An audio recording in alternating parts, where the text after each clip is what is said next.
Se cultiver, c'est aussi ça la prépa. Bonjour à tous. Aujourd'hui, revenons sur le DM numéro 6. Dans ce DM, dans la partie C, on nous définissait la fonction grand F sur R plus étoile par grand F de x égale l'intégrale de 1 à x de f de t dt.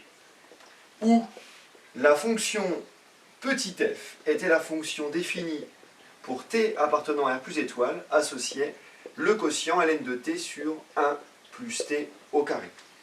Alors cette fonction est une intégrale qui dépend de sa bande supérieure. En effet, les valeurs prises par l'intégrale vont dépendre des valeurs de petit x. Cette intégrale, dépendant de sa bande supérieure, n'est rien d'autre qu'une fonction de la variable petit x. D'ailleurs, il s'agit ici de comprendre que cette fonction n'est rien d'autre que l'unique primitive de petit f qui s'annule en 1. C'est-à-dire qu'une telle fonction vérifie les deux conditions, à savoir que grand f est dérivable sur R plus étoile, et pour tout x appartenant à R plus étoile, grand f' de x est égal à f de x, et la condition suivante, à savoir f de 1 est égal à 0. D'ailleurs, on l'a déjà aperçu, cette notation en début d'année, puisque je vous ai défini la fonction logarithme comme étant l'unique primitive de la fonction inverse sur R plus étoile, satisfaisant la condition initiale, ln de 1 égale à 0. Alors ces fonctions interviennent souvent dans des problèmes. Alors d'une part parce que il faut les considérer comme des fonctions et le fait que la variable soit sur la borne, ça peut rendre les problèmes plus compliqués. Il y a des jolies applications. Mais également, ça nous permet de définir finalement une primitive avec la notation intégrale d'une façon assez implicite sans rentrer dans le détail des calculs. Alors il me semble que lorsqu'on attaquera les équations différentielles, vous verrez que bien souvent on peut exprimer une primitive particulière grâce à cette notation intégrale. C'est confortable notamment dans l'utilisation des théorèmes de Cauchy-Lipschitz linéaires. Rose, petit message pour toi. En ce qui nous concerne, donc nous en sup, je vous propose dans un premier temps de traiter un cas un peu plus général et de montrer en fait qu'une fonction grand f ainsi définie par rapport à sa bande supérieure est une fonction dérivable de dériver la fonction petit f elle-même.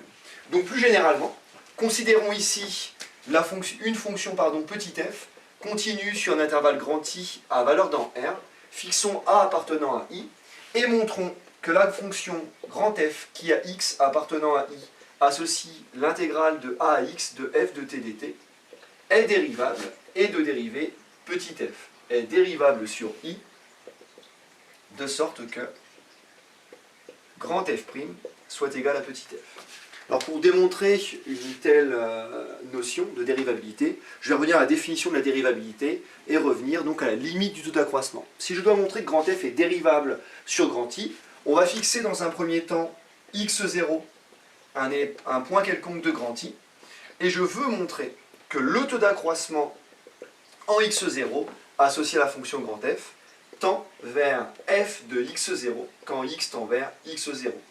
Ainsi, le taux d'accroissement possède une limite finie, donnée par f de x0, et la dérivée de grand f en x0 sera égale à f de x0.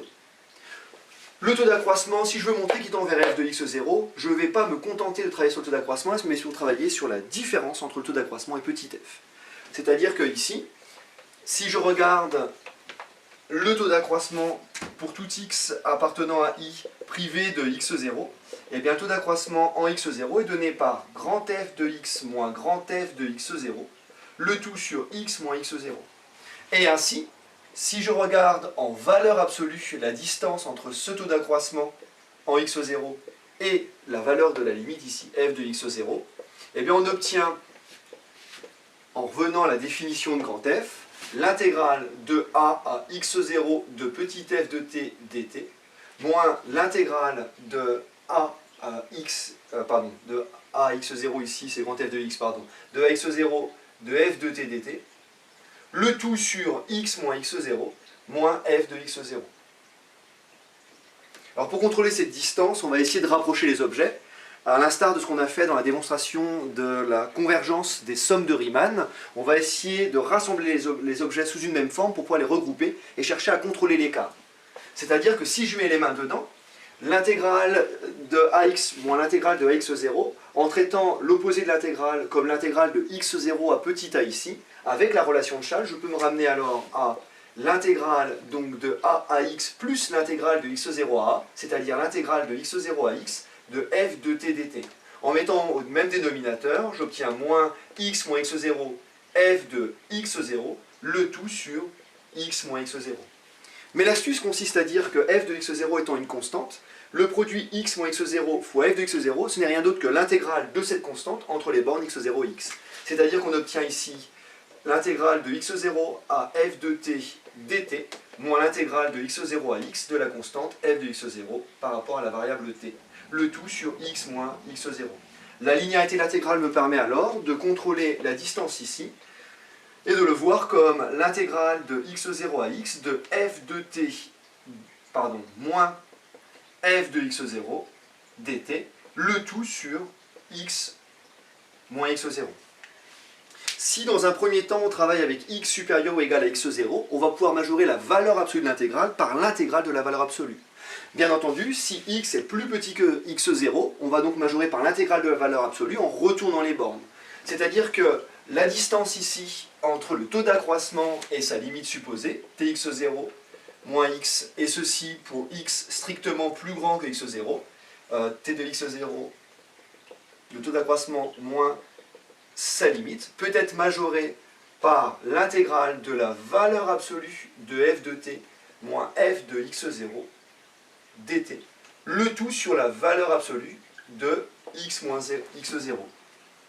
Mais pour démontrer que le taux d'accroissement possède une limite finie égale à f de x0, eh bien il convient de justifier qu'à partir d'un certain rang, c'est plutôt au voisinage de x0 ici, eh bien on obtient cette quantité qui est rendue négligeable. Comment contrôler les choses? Il suffit de justifier que lorsque x tend vers x0, eh bien on arrive à contrôler cette différence des images. Alors je vous rappelle notamment que dans les dernières preuves, ce contrôle, on l'avait lorsque la fonction était supposée lipschitzienne, puisqu'on avait un lien solidaire entre la différence des images et la différence des abscisses. Mais ça c'est très fort, la fonction est seulement continue. On avait ce contrôle de la distance des images lorsque la fonction était uniformément continue, ce qui me garantissait en fait sur un intervalle donné d'avoir une petite constante alpha, telle que dès lors que les abscisses étaient proches à alpha près, les images étaient contrôlées à epsilon près. Mais ici, la fonction étant continue, je n'ai pas toutes ces hypothèses assez fortes sur le contrôle de la différence des images. Néanmoins, n'oubliez pas, continuité, dérivabilité sont des propriétés locales. Ça veut dire que quand x tend vers x0, l'image va être proche de f de x0. Et là, j'aurai ce contrôle-ci. C'est-à-dire que la fonction étant continue, or f étant une fonction continue sur i à valeur dans R, alors f est continue en x0 appartenant à i, ce qui me permet d'assurer que pour tout epsilon positif, il existe une distance alpha strictement positive, telle que pour tout x appartenant à i, dès lors que x est proche de x0 alpha près, alors je peux contrôler la différence f de x moins f de x0 à epsilon près. Ainsi, si je travaille au voisinage de x0, c'est-à-dire ici, si je travaille pour tout x au voisinage de x0 à alpha près, eh bien je peux en déduire que comme t se balade entre x et x0, que la distance entre t et x0 est moindre ici que alpha. Ainsi, pour tout t appartenant à l'intervalle ici, le segment x0x, on a bien t moins x0 qui est plus petit que alpha, ce qui entraîne que f de t moins f de x0 est inférieur ou égal à epsilon. Ce qui me permet en fait d'assurer un contrôle de cette différence par epsilon. J'obtiens alors une majoration de mon taux d'accroissement, de la différence d'accroissement moins sa limite, c'est-à-dire qu'on en déduit que pour tout x appartenant à i, dès lors que x moins x0 est plus petit que alpha, la distance entre t moins x0 est plus petite que alpha, et donc la différence, le taux d'accroissement ici, moins f de x0, est inférieur ou égal à l'intégrale de x0 à x d'epsilon dt, le tout sur x moins x0.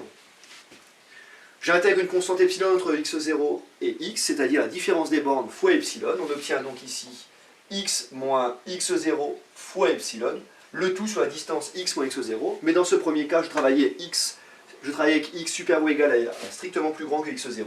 Et donc j'obtiens x moins x0 fois epsilon sur x moins x0. Autrement dit, si je me relie, eh bien pour tout epsilon positif, j'ai trouvé une petite distance alpha, telle que pour tout x appartenant à i. Dès lors, je suis proche de alpha. Alors la différence ici, en valeur absolue, est plus petite qu'epsilon. c'est la définition de la limite, à savoir que le taux d'accroissement possède une limite finie, qui n'est rien d'autre que f de x0. Seulement il s'agit de la limite ici à droite, puisqu'on a travaillé quand x tend vers x0 par valeur supérieure. De la même façon, si on travaille pour x inférieur strictement à x0, on va obtenir une limite finie à gauche, de sorte que le taux d'accroissement possède une limite à gauche et à droite, égale à chaque fois à f de x0. Autrement dit, la fonction grand f, ainsi définie comme intégrale dépendant de sa bande supérieure, est dérivable, ainsi grand f est dérivable en un point quelconque x0 appartenant à i, et f' de x0 est bien égal à la limite de accroissement f de x0. Finalement, si on peut le faire pour tout x0 quelconque dans grand I, on a ainsi justifié et prouvé qu'une fonction dépendante de sa bande supérieure grand f est alors dérivable de dérivée petit f elle-même. Alors les applications peuvent être multiples, même si je l'ai dit un peu de manière maladroite tout à l'heure. Eh bien, on pouvait par exemple dans ce DM commencer à étudier la fonction grand f, mais composée avec d'autres fonctions. C'est-à-dire qu'il me semble qu'on nous demandait à un moment de justifier justement que l'intégrale de 1 à x de f de t dt était égale à l'intégrale de 1 à 1 sur x de f de t dt. C'est-à-dire concrètement, on me demandait de justifier que grand f de x coïncidait avec grand f de 1 sur x. Alors évidemment, il y a plusieurs façons d'aborder cette question-là. Lorsque vous serez un petit peu en avance, lorsqu'on aura avancé sur le programme de sup, on pourra revenir par changement de variable et traiter ce genre d'égalité. Mais ici, à votre niveau, il s'agissait de montrer en fait que pour tout x appartenant à R plus étoile, la différence f de x moins f de 1 sur x est égale à 0. Alors comment montrer que cette différence est constante égale à 0?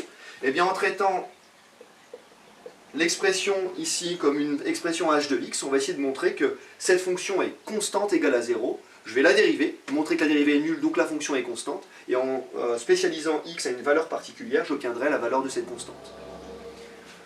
Ainsi, quand je travaille ici sur petit h, grand h est composé de fonctions dérivables, grand f est elle-même dérivable, on l'a prouvé, la fonction qui a x associée à 1 sur x est dérivable ici sur R plus étoile, autrement dit par composé de fonctions dérivables, h est dérivable sur R plus étoile, et de dérivée h' de x égale donc f' de x, moins la dérivée de f de 1 sur x. Seulement faites attention, il s'agit bien de dériver une fonction composée. C'est en cela que les problèmes associés aux fonctions définies comme une intégrale dépendant de leur bande supérieure peuvent être compliqués. La borne est en 1 sur x, donc quand je vais dériver, je ne vais pas automatiquement obtenir petit f.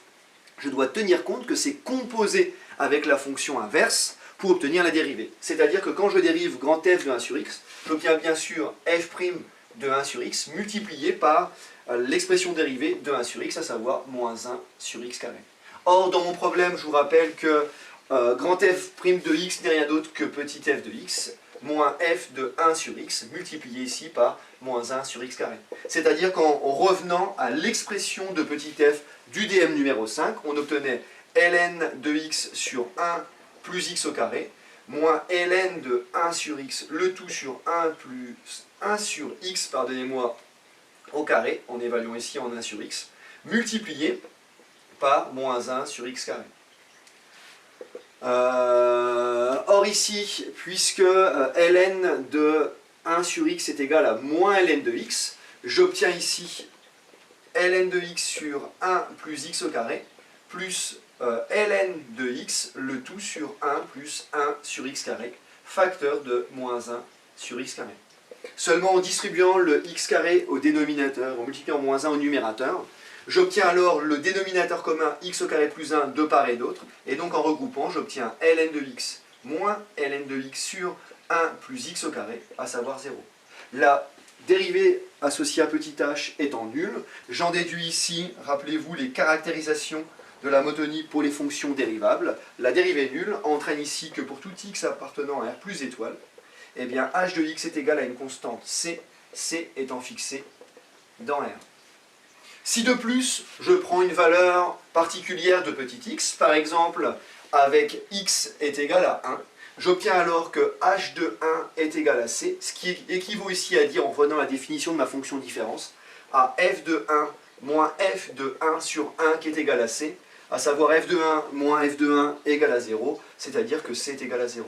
La fonction différence étant constante égale à 0, on a bien ainsi que pour tout x appartenant à R plus étoile, la différence f de grand x moins f de 1 sur x est nulle, à savoir f de x coïncide avec f de 1 sur x. Donc à l'avenir, si vous devez travailler sur une intégrale dépendant de sa bande supérieure, retenez que par définition, elle désigne une fonction à part entière, et même l'unique primitive de la fonction petit f, satisfaisant la condition initiale, donc par exemple, grand f de a égale à 0, si on regarde l'intégrale de a à x de petit f. Et retenez que si on commence à travailler sur ces fonctions-là, eh bien une façon de faire, c'est de définir grand f de x, l'expression associée, et de la traiter comme une fonction de classe C1 satisfaisant f' égale f et la condition initiale. Bref, j'espère que je vous ai aidé. Rose, j'espère que c'était un peu moins plan-plan. Je vous fais tous des bisous, et puis je vous dis à lundi. Encore une fois, n'oubliez pas la devise de Jean-Luc, il faut travailler, travailler, et se cultiver.